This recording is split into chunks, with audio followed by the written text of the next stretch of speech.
quel accueil. Merci beaucoup. Merci déjà au festival de nous avoir accueillis, bien sûr. Merci à vous d'être venus là.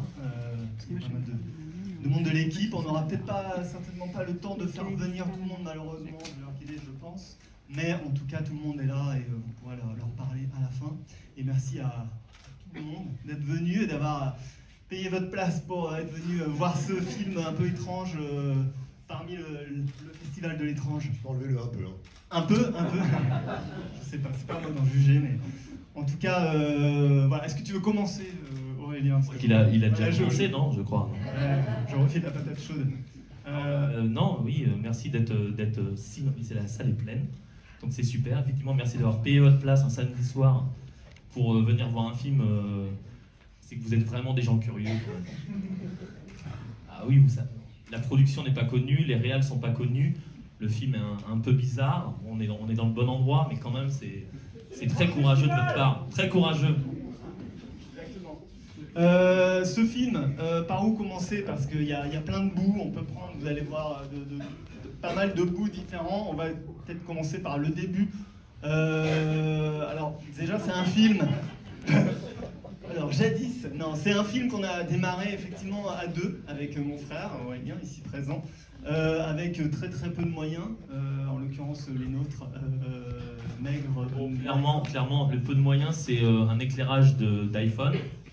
Voilà. Et une caméra à 900 €. Voilà. Et c'est pas galvaudé parce que souvent on dit ça, on n'a pas beaucoup de moyens et tout ça, non, mais c'était un vrai désir de notre, enfin c'était un choix aussi de notre part, surtout c'était pas du tout un manquement, on n'aurait pas mieux fait avec beaucoup plus. Donc du coup on était content de démarrer comme ça, on était content d'avoir trouvé autant d'acolytes sur notre route pour nous aider. Et on a essayé, c'est vrai, de proposer en tout cas pour nous, d'essayer de créer quelque chose, en tout cas pour nous, différent, avec une démarche un petit peu différente, c'est-à-dire de tourner vite, de tourner surtout sans trop intellectualiser la chose, même si vous allez voir, on pourra intellectualiser le résultat. Alors, je le coupe un peu. Ça met 3 ans quand même. Oui, je le coupe un peu, voilà. Je le coupe un peu. Mais... Vite, c'est quand même 4 ans de tournage on and off. Exactement. Où il fallait gagner un peu d'argent, non pas pour payer les comédiens, mais pour tout simplement éventuellement leur payer des sandwichs club triangle après la Projo, ce qui était un peu le minimum, et quelques pintes de bière, et puis éventuellement le taxi quand on finissait à 3-4 heures du matin. On remercie surtout, très important, les comédiens, ceux qui étaient comédiens avant, puis ceux qui sont devenus grâce à ce film, ceux qui ne le sont plus, et ceux qui ne le seront plus, grâce et qui ne seront plus à cause de ce film. Et également les techniciens, je pense particulièrement à Sébastien Linsolas, qui était notre ingé son, on va dire sur 80% du film, qui s'est rendu vraiment disponible dès qu'il pouvait. Et on peut l'applaudir.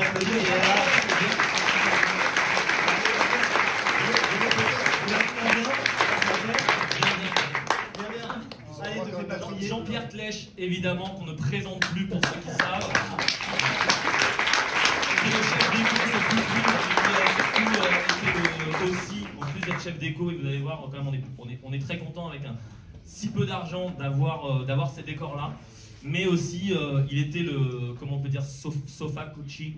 Comment on dit, en gros, il lui fournissait le canapé parce qu'Olivier habite à Lyon, contrairement à moi, et du coup, pendant 4 ans, il a quand même dormi sur le sofa de Jean-Pierre. Donc on applaudit bien Jean-Pierre. Merci Jean-Pierre.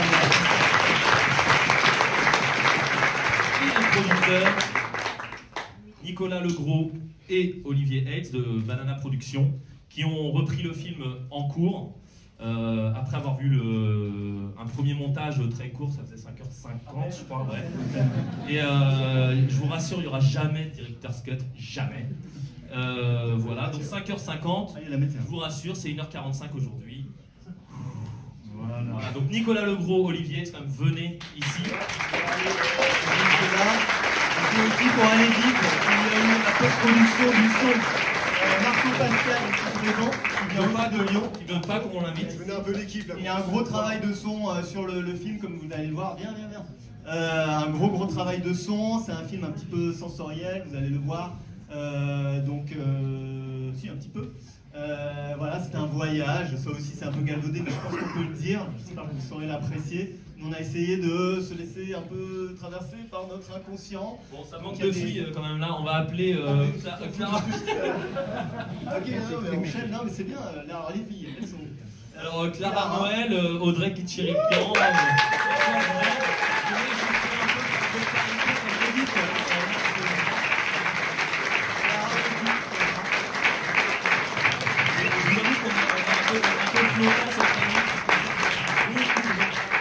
De ce problème technique qui a été gentiment résolu par Étienne, qui vraiment merci beaucoup Étienne. Et donc c'est pour ça qu'on fait vite là. Oui, c'est un peu bizarre pour nous. Bon voilà, alors est-ce que peut-être pour recentrer un peu le débat. Venez. Alors deux choses quand même pour avancer.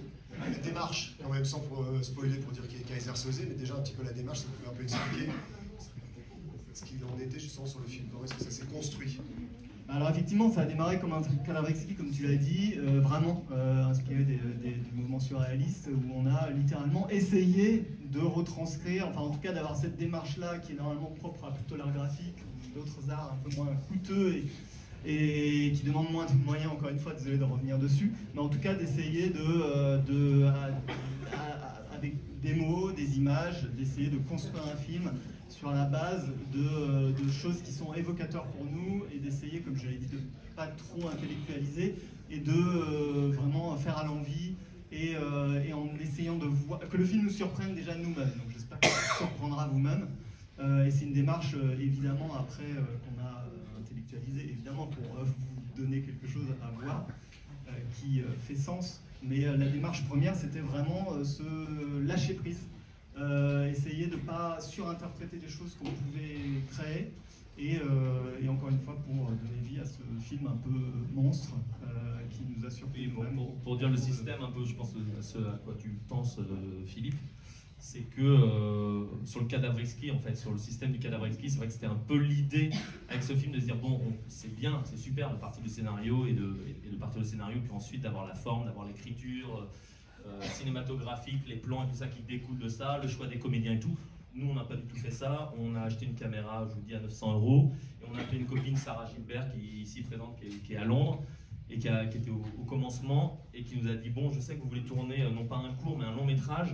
Venez chez moi, je vous héberge. Et puis, regardez sur Facebook, mes amis, j'ai des gens vraiment sympas qui peuvent vous intéresser. Je vois un peu votre délire. Choisissez dedans et puis on va se débrouiller pour qu'il soit un peu disponible dans les 3-4 jours où vous êtes à Londres. Voilà, ça a commencé comme ça le début du tournage. Il nous fallait un début pour ensuite, effectivement, vraiment dans une logique de cadavre exquis, et vous connaissez les surréalistes, de partir de ce qu'on tourne et ensuite d'écrire. Donc il y avait vraiment un on and off comme ça, c'est-à-dire par exemple on tournait en janvier. Ensuite, on réécrivait, alors je pense que la plupart sont au courant, c'était l'équivalent de ChatGPT à l'époque, voilà, c'est GPT-4All, mais c'était vraiment une version bêta. Aujourd'hui, c'est devenu un truc monstrueux, encore plus monstrueux que ce qu'on a essayé de faire. Nous, ce qui nous amusait, c'était vraiment de jouer avec ce ping-pong, au lieu de faire un cadavre exquis que entre nous, ce qui était déjà beaucoup, on est deux, d'avoir une triangulaire avec une machine qui semble, apparemment, selon les informations qu'elle possède, tout connaître de l'espèce humaine, donc de vous, là, vous tous. Et donc de cette espèce humaine, elle a toutes les informations, et nous, ça nous amusait de la mettre un peu à mal, et de considérer ce qu'elle nous donnait comme réponse comme pour argent comptant, quoi. C'est-à-dire, donc du coup, évidemment, ça fait des scènes totalement surréalistes, et de là, on repartait, et on refaisait. Donc par exemple, on tournait en janvier, on écrivait en février-mars, on reconvoquait les gens disponibles en avril-mai, etc. Et ça a duré comme ça 3 ans et demi. Voilà. La machine, c'est ça qui était un peu important, juste pour repréciser, parce qu'on avait parlé ensemble, c'est qu'effectivement, vous donniez à la machine les éléments qui font ça comme en fait, pas comme nous, avec des sentiments, mais de façon factuelle. Et c'était ça qui pouvait rendre le côté complètement surréaliste. Donc vous laissiez pas forcément guidé par la machine, mais vous essayez de la tester. Puisqu'on parle là, maintenant, on disait que d'ici, je crois que tu me disais que c'était un gros bébé, la ChatGPT, et qu'effectivement, il ne faut pas être alarmiste là-dessus, il faut prendre ça comme un outil de travail. Mais ça peut être un bon outil de travail, c'est-à-dire que d'ici 2 ans ou 3 ans, à Hollywood, en fait, on parlait, je disais, Shazam, c'est pas compliqué, la machine, elle peut le sortir, le script. On attend de voir le script quand même. Hein. Ça va, le script, c'est pas trop compliqué. Hein. Non, mais effectivement, ouais, donc c'est un peu une particularité du film. Et nous, ça nous a beaucoup amusé de le faire comme ça, en fait. C'était un peu... En fait, on a tellement fait le film en autoproduction totale qu'on s'est dit non mais tant qu'à faire, on met tous les curseurs à fond. C'est ça. On a les chiens, puis on met du caramel sur les chiens, on va voir ce que ça fait. Et puis après, quand même, heureusement, on s'est un peu calmé.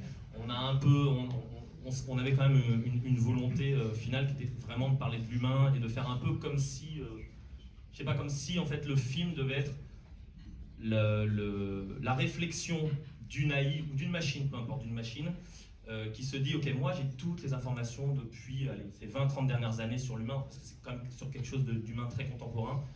J'ai toutes ces informations-là, je fais un film avec ça, donc la machine fait un film, et elle l'envoie dans l'espace pour que les extraterrestres, un jour, quand on sera tous morts, découvrent ce que c'était l'espèce humaine de 2023, j'espère pour le film 2024-2025, un petit peu quand même.